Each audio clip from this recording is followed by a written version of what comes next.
Bihar paramedical 2022 का शानदार result आने के बाद काफ़ी छात्रों को जीएनएम मिला है। यानी वैसे बच्चे जिन्होंने हमारे पेड कोर्स की सहायता से अपनी तैयारी की थी, तो लगभग 80% से अधिक बच्चों को जीएनएम मिला है। उसके बाद बहुत बच्चों को एएनएम मिला है, बहुत बच्चों को लैब टेक भी मिला है, ओटी असिस्टेंट भी मिला है, एक्सरे टेक्नीशियन भी मिला है, ophthalmic assistant, anaesthesia, radiology, physiotherapy. यानी हमारे काफ़ी स्टूडेंट है ना इस बार सेलेक्ट हुए हैं। तो अब स्टूडेंट के द्वारा ये पूछा जा रहा है कि सर गवर्नमेंट कॉलेज में एडमिशन फ़ी कितना लगता है। सर हमको हॉस्टल मिलेगा या नहीं मिलेगा, यानी हॉस्टल की फैसिलिटी हमको प्रोवाइड करवाई जाएगी या नहीं करवाई जाएगी। इसके बाद पूछा जाने वाला प्रश्न ये है कि सर क्या मेस की व्यवस्था होगी, जहाँ से हम लोग अपना कोर्स करेंगे वहाँ पर मेस की फैसिलिटीज़ दी जाएगी हमको। तो ये सारे क्वेश्चंस पूछे गए थे। इसके बाद ये भी प्रश्न था कि सर गवर्नमेंट की तरफ से मंथली स्कॉलरशिप कितना रुपए तक मिल जाता है। तो जानेंगे आज की इस वीडियो में इन सभी तमाम चीज़ों के बारे में। तो सबसे पहले आप लोगों से एक छोटी सी रिक्वेस्ट है, एक विनती है कि अगर आप लोग हमारे चैनल पे नए हो, पहली बार हो, तो इस चैनल को सब्सक्राइब कर लो और बेल आइकन को हिट कर लो। दोस्तों आज की इस वीडियो में आपका सारा कन्फ्यूज़न ख़त्म हो जाएगा। जी हाँ, चाहे आपको जीएनएम मिला हो, चाहे आपको एएनएम मिला हो, चाहे आपको लैब टेक मिला हो, ओटी मिला हो, फार्मेसी मिला हो, कुछ भी मिला हो, है ना। तो आज की इस वीडियो में मैं आपको बताऊंगा कि आपका एडमिशन फ़ी कितना तक लग सकता है, हॉस्टल मिलेगा या नहीं मिलेगा, है ना, मेस की व्यवस्था मिलेगी या नहीं मिलेगी, स्कॉलरशिप कितना मिलेगा। तो चलिए वीडियो को करते हैं स्टार्ट।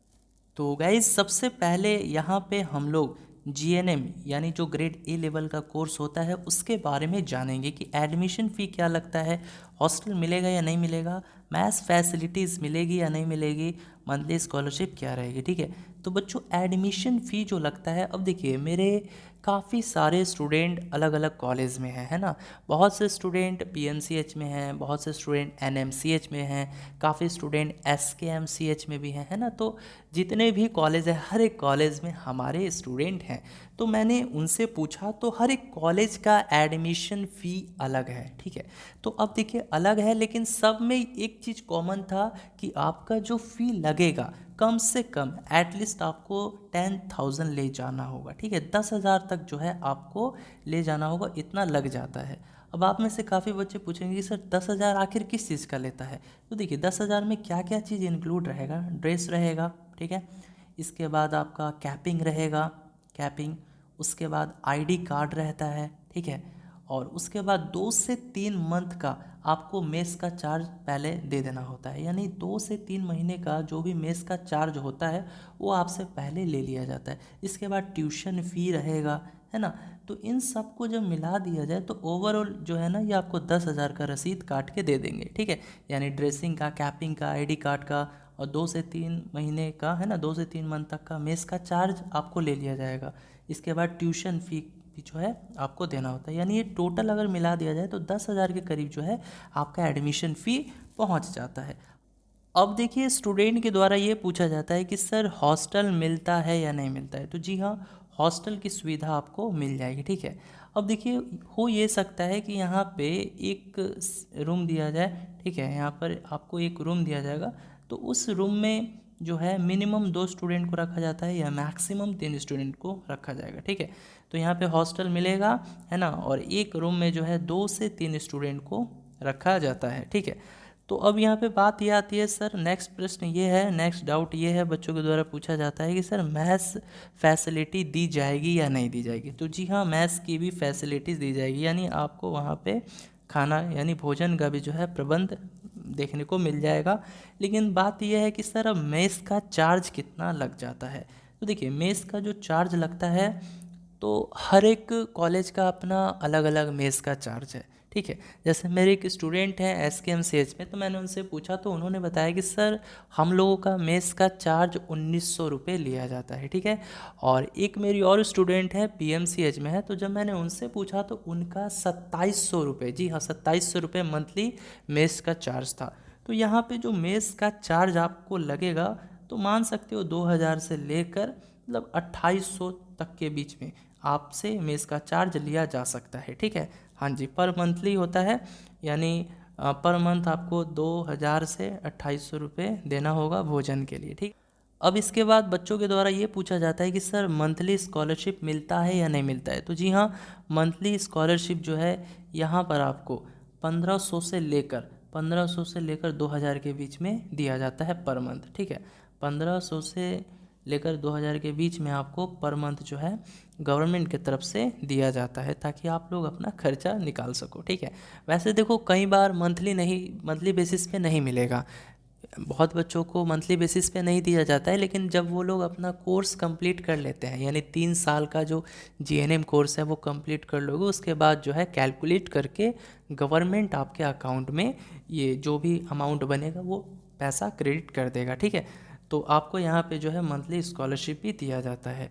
अब देखिए इसके बाद जो है हम लोग बात करेंगे एएनएम यानी ग्रेड बी कोर्स की, ठीक है, कि इसमें कितना फ़ी तक लग जाता है। तो देखिए बच्चों, इसमें एडमिशन फ़ी कम से कम आपको 5000 रुपये तक ले जाना होता है। तो 5000 किस चीज़ का, वही ड्रेसिंग का, कैपिंग का, आईडी कार्ड का, है ना, ये सब का आपको ले जाना होता है।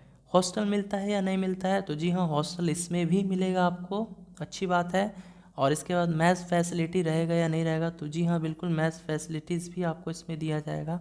और मेस का जो चार्ज है इसमें वो 2000 से लेकर 2500 के बीच में आपको लग जाएगा, ठीक है। 2000 से 2500 के बीच में जो है आपको यहाँ पे मेस का चार्ज पे करना पड़ सकता है।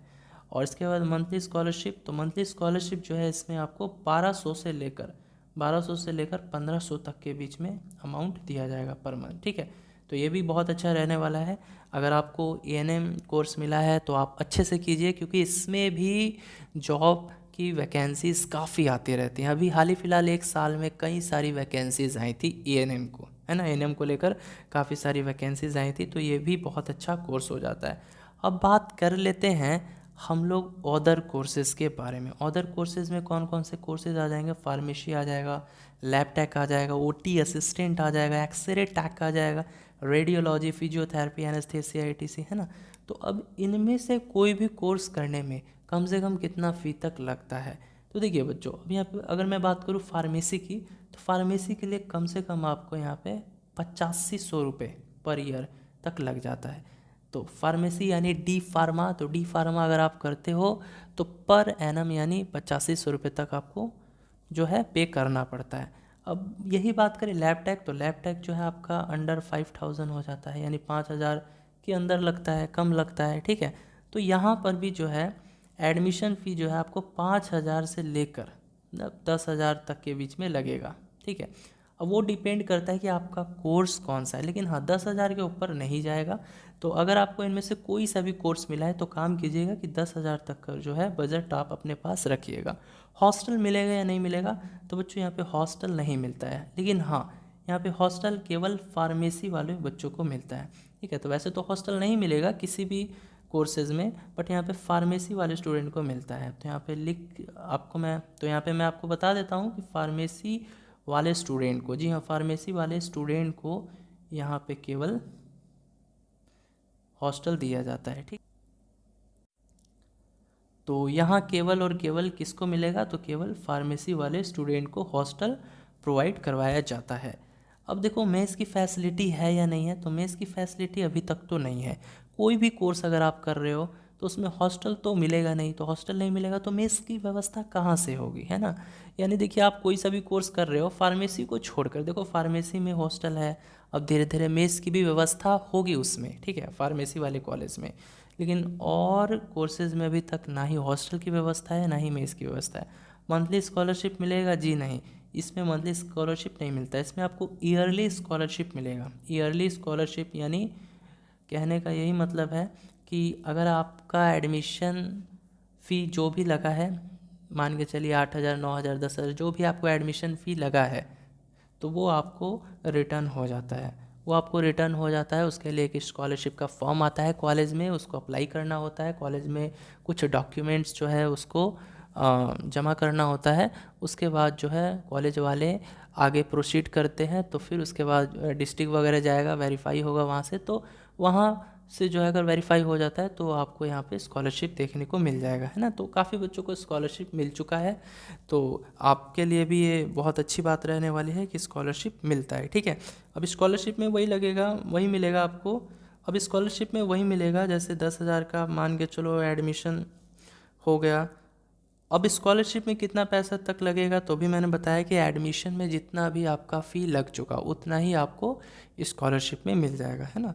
तो यहाँ पे ईयरली स्कॉलरशिप जो है, ईयरली स्कॉलरशिप आपको 10,000 तक या 11,000 तक, 12,000 तक भी मिला है, काफ़ी बच्चों को मिला है, ठीक है।